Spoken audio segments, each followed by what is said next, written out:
Hello all and welcome back again to Recognition IAS general studies classes. General studies में फ़िलहाल हम लोग discuss कर रहे हैं पॉलिटी प्री कम मेंस, जहां पर हम लोग प्रीलिम्स के साथ साथ मेंस ओरिएंटेड आंसर राइटिंग को भी डिस्कस करते हैं। फिलहाल इस टॉपिक में हम लोग डिस्कस कर रहे हैं हमारा topic number 1, chapter number 1, that is constitutional development और the historical development of constitution. और लास्ट क्लास में हम लोगों ने डिस्कस किया हुआ था हमारे डिफरेंट एक्ट्स के बारे में, जैसे regulating act 1773, Pitt's India act 1784, charter act 1813, charter act 1833, charter act 1853। हम लोगों ने दो तरीके का डिवीज़न करके रखा हुआ था। एक डिवीज़न हम लोगों ने किया था जो करप्शन को रोकने के लिए था, टू कर्ब द करप्शन, और इस करप्शन के लिए बेसिकली कंपनी को बोला गया था कि आप अपने कुछ यहाँ पर नियम कायदे कानून लेकर के आइए। और ये नियम कायदे कानून हमें इन 1773 का जो रेगुलेटिंग एक्ट था, 1784 का जो एक्ट ऑफ इंडिया का एक्ट ऑफ सेटलमेंट का मॉडिफिकेशन था, या फिर पिट्स इंडिया एक्ट थी, फिर 1813 की जो चार्टर एक्ट थी, 1833 की जो हमारी चार्टर एक्ट थी, और 1853 की जो चार्टर एक्ट थी, इनके थ्रू हम लोगों ने देखा कि कंपनी किस तरीके से करप्शन को रोकने के लिए अलग अलग रेगुलेशंस लेकर के आई थी। हमने ये भी देखा था कि 1726 के दौरान से ही बेसिकली कंपनी को ये पावर मिली थी, जहाँ से ही अपने बंगाल, बॉम्बे और मद्रास प्रोविंस पर पॉलिटिकल एक्ट्स भी बना सकती थी। 1853 के बाद में 1857 की वॉर हो जाती है, और 1857 की वॉर होने के बाद में अब क्राउन खुद इंडिया में आ जाता है। अभी तक जो भी पावर हुआ करती थी वो कंपनी की हुआ करती थी, लेकिन अब जो पावर है वो क्राउन अपने हाथ में लेता है, और इसी वजह से अब से जितने भी एक्ट आएंगे उनका नाम चार्टर वगैरह ना हो करके अब हो जाएगा गवर्नमेंट ऑफ इंडिया एक्ट। तो बेसिकली यहाँ पर जितने भी नाम लिखे जाएंगे वो या तो गवर्नमेंट ऑफ इंडिया एक्ट के फॉर्मेट में रहेंगे या फिर एक काउंसिल के फॉर्मेट में होंगे। आपको पता होना चाहिए कि जो काउंसिल है बेसिकली वो सभा को बोला जाता है। इनफैक्ट हम लोग आगे जब देखेंगे तो हमारे पास में पार्लियामेंट जब सिस्टम देखेंगे तो पार्लियामेंट में दो सभा होती है, एक होती है जिसे लोकसभा बोलते हैं और दूसरी होती है जिसे हम लोग राज्यसभा बोलते हैं। जो लोकसभा होती है इसी को हम लोग बोलते हैं हाउस ऑफ स्टेट्स, और वही जो राज्यसभा होती है उसको हम लोग बोलते हैं council of state. Council of state, council का मतलब यही जो सभा होती है। तो यहाँ पर गवर्नमेंट ऑफ इंडिया एक्ट हमारी क्राउन के थ्रू निकल करके आई थी, और इसीलिए इसका नाम गवर्नमेंट ऑफ इंडिया एक्ट हो जाएगा। आने वाले टाइम में जितने भी हमारे पास में एक्ट्स होंगे that will be considered Indian council act, Indian council act, Indian council act. कारण उसका ये है कि ये सब काउंसिल्स के द्वारा बना करके दिए गए थे, इस वजह से इन्हें काउंसिल एक्ट बोला जा रहा है। बाद में फिर अल्टीमेटली जब पार्लियामेंट के थ्रू निकल करके आता है तो ये गवर्नमेंट ऑफ इंडिया एक्ट बन जाती है, गवर्नमेंट ऑफ इंडिया एक्ट बन जाती है, गवर्नमेंट ऑफ इंडिया एक्ट बन जाती है। इन सारे एक्ट के जरा डिटेल्स के बारे में डिस्कस करना शुरू करते हैं। टॉपिक हमारे लिए काफ़ी इंपॉर्टेंट है, हर साल इससे 1 से 2 क्वेश्चन आपसे स्टेट पीसीएस में पूछे जाते हैं और प्रीलिम्स में यूपीएससी एग्जामिनेशन में भी पूछे जाते हैं। मेंस एग्जामिनेशन में इसका काफ़ी इंपॉर्टेंट रोल है, और इन सब के इतर सबसे ज़्यादा इंपॉर्टेंस है how you are connecting the world history with the Indian history and how these two histories are connected with the political development of constitution। हमें ये अंडरस्टैंडिंग रखना काफ़ी ज़रूरी है, क्योंकि वर्ल्ड अफेयर पे जो चीज़ें चल रही होंगी वही हमारे इंडिया में भी उसका इम्पैक्ट हमें कहीं ना कहीं देखने को मिल जाता है, जिसके बारे में हम लोगों ने लास्ट क्लास में ये डिस्कशन किया था कि किस तरीके से अमेरिकन रिवॉल्यूशन ने Indian judicial system, Indian police system और इंडियन एडमिनिस्ट्रेटिव सिस्टम और इन सब के साथ साथ किस तरीके से यहाँ पर रेगुलेशन एक्ट लेकर के आया गया था। हम लोग बात करते हैं 1857 के बाद से 1858 की कहानी। हम लोग देखते हैं जब 1857 की वॉर होती है तो वहाँ पर हमें सेंट्रलाइजेशन होने के बावजूद कहीं ना कहीं एक प्रॉब्लम देखने को मिली, और यहीं से फिर एक बात ये समझ में आ गई कि हमें एक रिस्पॉन्सिबल गवर्नमेंट बनाने की ज़रूरत है, रिस्पॉन्सिबल गवर्नमेंट बनाने की ज़रूरत है। और इसी वजह से जो गवर्नमेंट ऑफ इंडिया एक्ट 1858 है इसे हम लोग रिस्पॉन्सिबल गवर्नमेंट के नाम से भी जानते हैं, या इसी को दूसरा नाम भी जाना जाता है, this is act of good governance. This is act of good governance. ये एक ही, दोनों ही नाम बेसिकली हमारे 1858 वाले एक्ट के ही हैं। तो यहाँ पर यही चीज़ बोली जा रही है कि this is act for good governance of India, responsible government यहाँ पर ये क्रिएट की जाती है। गवर्नर जनरल ऑफ इंडिया को अब वायसराय ऑफ इंडिया कहा जाएगा, क्योंकि यहाँ पर अब क्राउन खुद आ गया है, तो अब गवर्नर वगैरह की जगह पर वायसराय नाम यूज़ किया जाएगा। इसके अलावा जो भी हमारे पास में डबल गवर्नमेंट हुआ करती थी, जैसे हमारा जो बोर्ड ऑफ कंट्रोल या फिर जो ये कोर्ट ऑफ डायरेक्टर है, इसको हटा करके अब सेक्रेटेरिएट पोस्ट लगा दिया गया, सेक्रेटरी ऑफ स्टेट पोस्ट लगा दिया गया।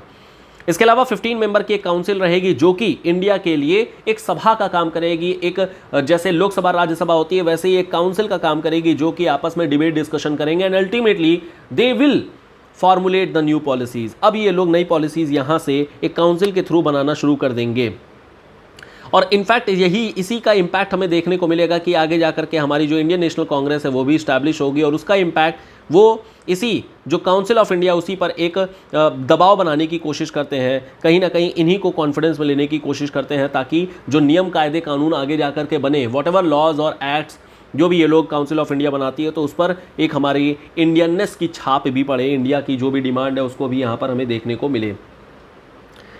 1858 एक शुरुआती दौर था रिस्पॉन्सिबल गवर्नमेंट को बनाने का। धीरे धीरे अब यहाँ पर रिस्पॉन्सिबल गवर्नमेंट और बनाया जाएगा, लेकिन इस रिस्पॉन्सिबल गवर्नमेंट बनाने के दौरान में कहीं ना कहीं इस बात को ये देखना था कि हमारी जो ब्रिटिश पीपल हैं they should control over the Indian government.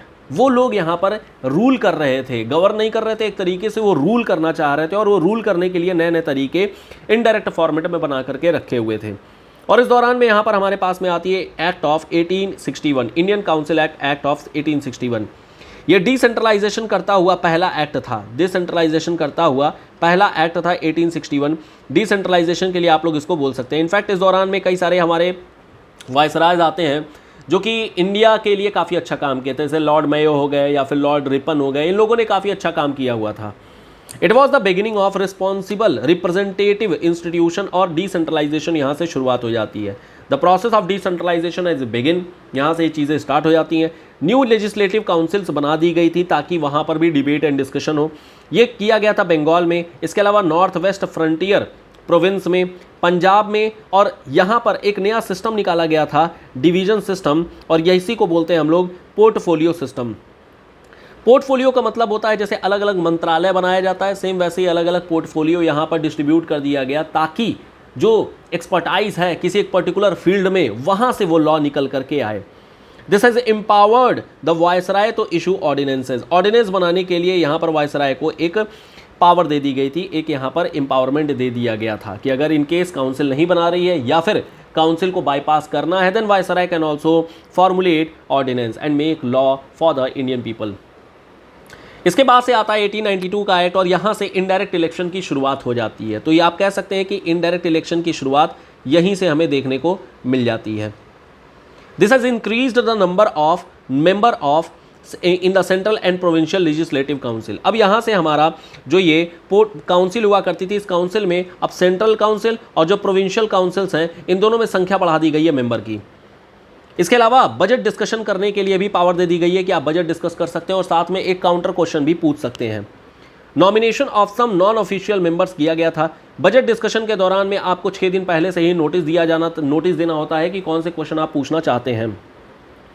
Recommendation of provincial legislative council and Bengal chamber of commerce, ये इस्टेब्लिश कर दिया गया था। ये 2 चीज़ें यहाँ पर और भी ऐड कर दी गई थी, एक हमारा प्रोविंशियल लेजिस्लेटिव काउंसिल और बंगाल चैम्बर ऑफ कॉमर्स, ये एक्स्ट्रा ऐड कर दिया गया 1892 वाले एक्ट में। 1909, अब जरा यहाँ पर देखिए केस क्या चल रहा है। पहले शुरुआत में कांग्रेस को एक सेफ्टी वॉल्व के तौर पर लेकर के गए थे और कांग्रेस जो डिमांड कर रही थी, कुछ डिमांड वो फुलफिल कर दी जा रही थी, वो सारी डिमांड जो कि ब्रिटिश गवर्नमेंट के लिए किसी तरीके से आगे जा करके कोई थ्रेट ना बने, कोई डेंजरस कदम ना बने, इस कारण से कुछ हद तक यहाँ पर चीज़ों को एक्सेप्ट भी कर लिया जा रहा था और एक सेफ्टी वॉल्व के तौर पर लिया जा रहा था। एक बड़ा मेजर चेंज किया गया 1909 के दौरान में। 1909 से पहले 1906 के दौरान में यहाँ पर मुस्लिम लीग अल्टीमेटली जो है जो हमारे वायसराय थे उनसे जाकर के मिलती और ये लोग अपना एक सेपरेट गवर्नमेंट फॉर्म करने की बात करते हैं, एक सेपरेट इलेक्टोरेट डिमांड करते हैं। और इसी चीज़ को यहाँ पर मॉल्डे एंड मिंटो जो हमारे पास में एक वायसराय हैं और सेक्रेटरी हैं, इन लोगों ने देखा कि बड़ा अच्छा यहाँ पर हमें एक हमें रास्ता मिल रहा है जिससे हिंदू और मुस्लिम में डिवाइड किया जा सकता है। बंगाल का डिवीज़न 1905 में ऑलरेडी किया जा चुका था और यहाँ से फिर अल्टीमेटली फूट डाल दी गई थी हिंदू और मुसलमानों के बीच में, और ये जो फूट है अब आगे बहुत ज़्यादा कंटिन्यू होगी। सवाल ये उठता है कि जो फूट पड़ी थी या जो बंगाल का डिवीज़न किया गया था, ये आइडिया आया कहाँ से? कहीं ना कहीं ये आइडिया जब 1898-1894 के दौरान में जब बाल गंगाधर तिलक और जो लाला लाजपत राय थे, जब इन लोगों ने अपना नेशनलिस्ट मूवमेंट चलाया था, जब इन लोगों ने अपना गणपति महोत्सव और शिवाजी महोत्सव चलाया था, तो वहाँ से कहीं ना कहीं हिंदू और मुस्लिम के बीच में एक डिवाइड पनपना शुरू हो गया था।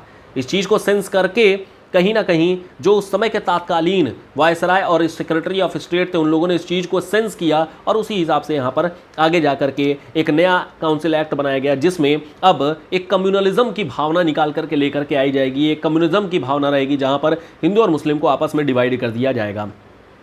ये डिवाइड किया गया था in a format of system of communal electorate के थ्रू, जहां पर मुस्लिम्स के लिए एक अलग इलेक्टोरेट कर दिया गया था। For the first time provided association of Indians with the executive council of the viceroy and governor.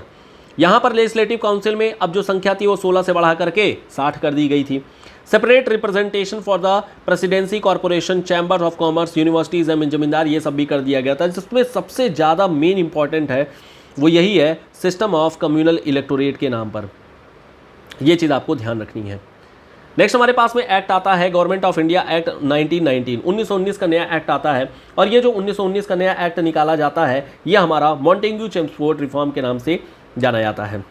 यहाँ पर पहली बार यहाँ कई सारे चेंजेस किए गए थे और इस चेंज से पहले थोड़ा सा और डिस्कशन हम लोग अगर करें, अब यहाँ से एक बात समझ में आ जाती है कि चलो ठीक है 1915 के दौरान में अब यहाँ पर मुस्लिम लीग और ये दोनों आपस में मिल करके आ जाएंगे, इलेक्शन हो जाएंगे और फिर अल्टीमेटली डिमांड होगी कि अब हमें प्रोविंशियल ऑटोनॉमी चाहिए।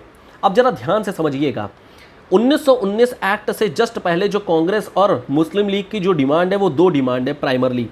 एक डिमांड यहाँ पर उठ रही थी प्रोविंशियल ऑटोनॉमी को लेकर के, दिस इज प्रोविंशियल ऑटोनॉमी को लेकर के, कि हमारी जो प्रोविंसेस हैं उसमें हमें ऑटोनॉमी चाहिए, यानी कि जो भी नियम, जो भी लॉज एक्ट्स वगैरह बनाने हैं वो सब हम लोग खुद से बना दें।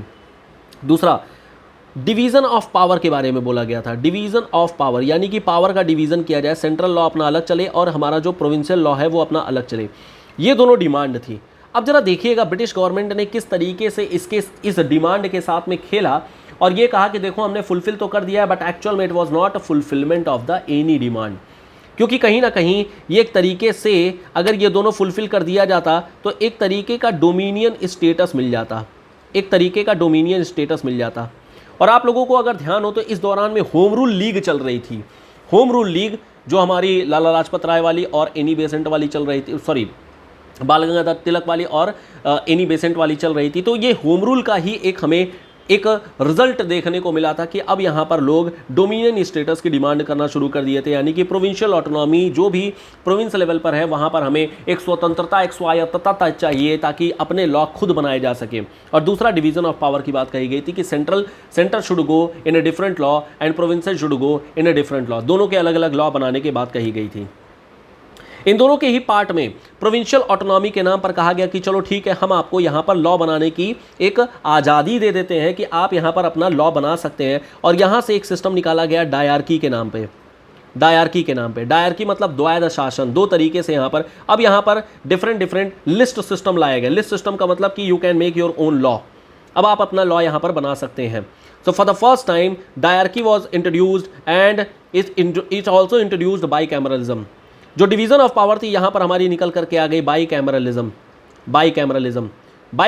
का मतलब ये हो गया कि अब यहाँ पर दो सिस्टम रहेगा, सेंटर के लिए अपना अलग लेजिस्लेटिव सिस्टम रहेगा और प्रोविंसेस के लिए अपना अलग लेजिस्लेटिव सिंपल रहेगा। आप ऐसे समझिए कि हमारे पास में सेंटर और सेंटर के साथ में बहुत सारे प्रोविंसेस हैं।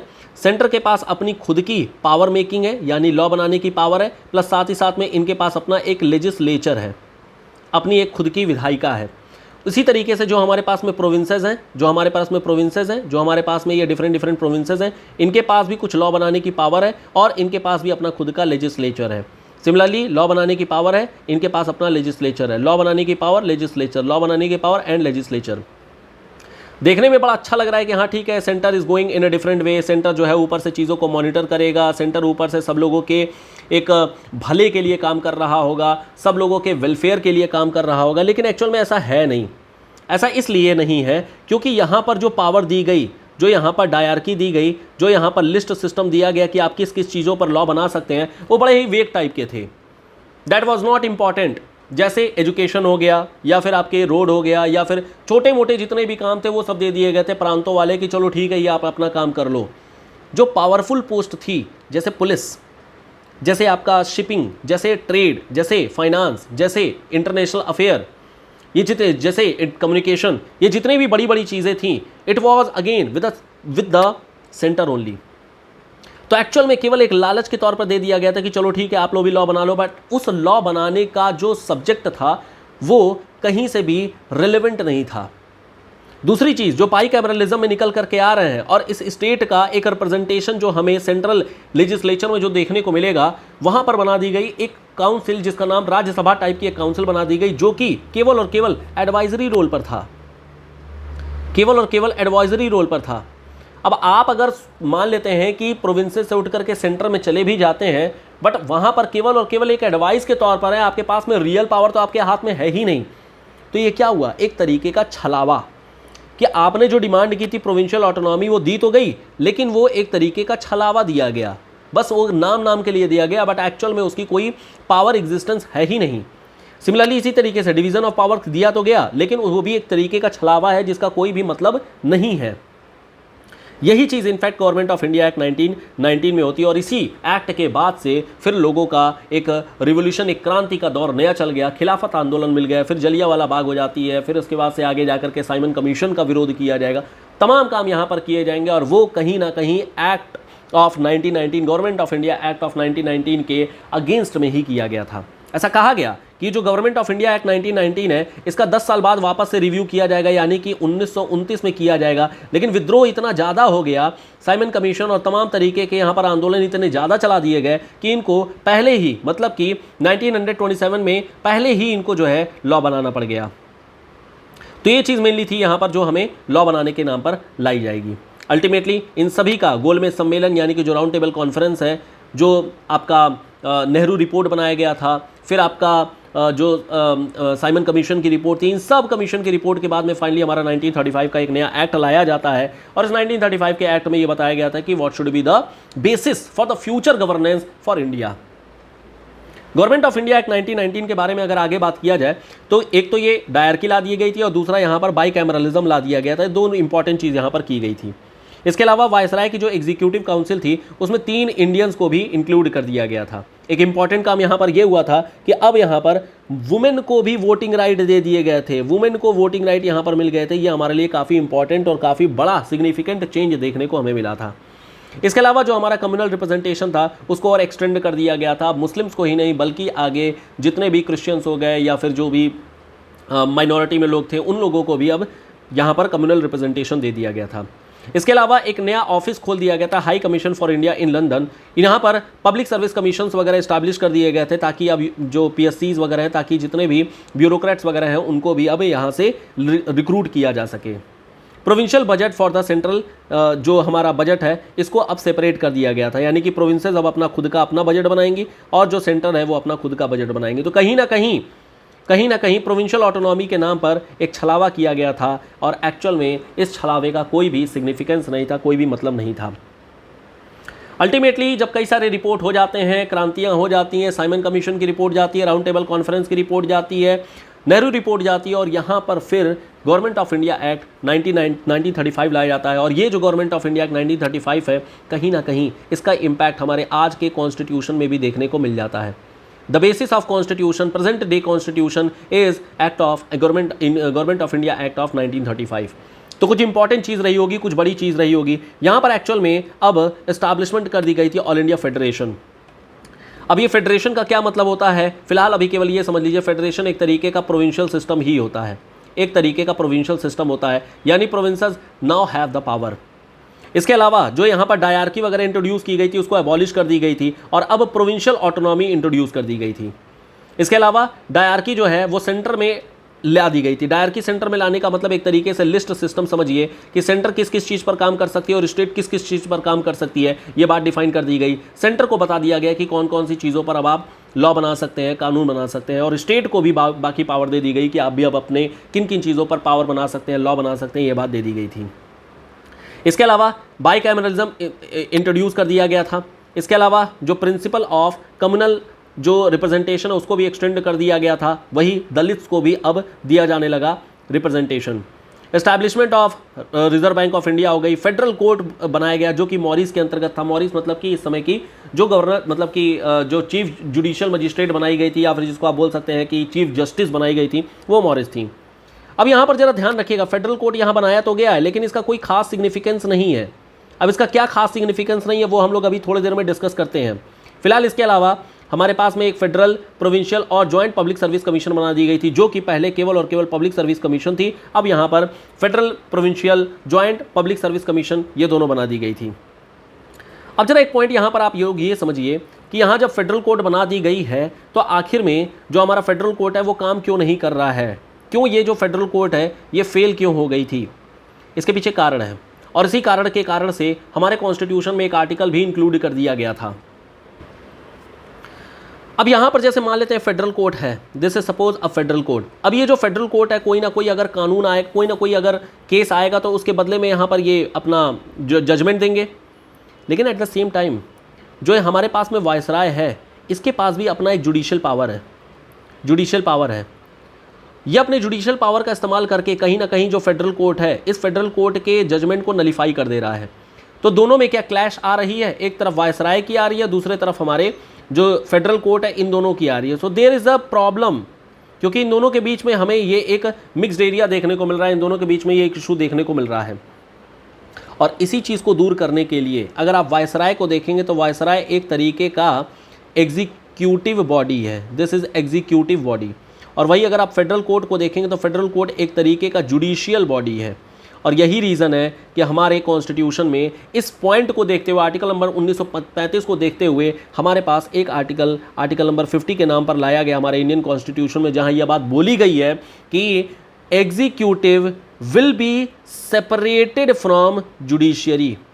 तो अब ये दोनों के दोनों एक दूसरे से अलग अलग रहेंगे, इनका अपना अलग पावर रहेगा, इनका अपना अलग पावर रहेगा, and there will not be any coherence. दोनों के बीच में किसी भी तरीके का एक कॉमन एरिया नहीं रहेगा, दोनों के बीच में किसी भी तरीके का एक हमें कोहेरेंस देखने को नहीं मिलेगा। ये बात यहाँ से आपको समझ लेनी थी जो हमारा फेडरल कोर्ट से रिलेटेड था। लास्ट हमारे पास में पॉइंट आता है गवर्नमेंट ऑफ इंडिया एक्ट 1935 का। इस गवर्नमेंट ऑफ इंडिया एक्ट 1935 में ऑल इंडिया फेडरेशन इस्टाब्लिश कर दी गई थी। This is actually okay, so this is getting repeated, ठीक है, ये हम लोगों ने ऑलरेडी डिस्कस कर लिया है, तो यहाँ पर कुछ बात है नहीं। 1947 का जो एक्ट आता है, उस 1947 का एक्ट पॉलिटिकल सिग्निफिकेंस से ज़्यादा कुछ खास महत्व नहीं है, या हमारी हिस्टोरिकल इंपॉर्टेंस ही है, जो कि हम लोग हिस्ट्री की क्लास में डिस्कस करेंगे। तो फिलहाल यहाँ पर इस डिस्कशन में यही हमारा जो कॉन्स्टिट्यूशनल डेवलपमेंट की जो हिस्ट्री है वो ख़त्म होती है। चीज़ें समझ में आई होंगी, चीज़ें लिंक हो रही होंगी, क्या वर्ल्ड अफेयर में चल रही थी, क्या इंडियन अफेयर में चीज़ें चली, और कैसे ये इंडियन अफेयर की जो हमारी पॉलिटिकल डेवलपमेंट है वो कैसे इंडियन कॉन्स्टिट्यूशन को डेवलप करने में हेल्प किया है। फिलहाल इस सेशन में इतना ही है। नेक्स्ट क्लास में हम लोग बात करेंगे मेकिंग ऑफ कॉन्स्टिट्यूशन के बारे में, कैसे यहाँ पर कौन कौन सी कमिटीज़ बनाई गई थी और किस तरीके से हमारा कॉन्स्टिट्यूशन का ये फंडा सामने निकल करके आता है। कोई डाउट रहेगा तो अपने डाउट को डिस्क्रिप्शन बॉक्स में दिए गए टेलीग्राम चैनल को ज्वाइन करके पूछ सकते हैं। बाकी मिलेंगे हम लोग अपने नेक्स्ट सेशन में। Till then good bye, thank you so much, bye bye.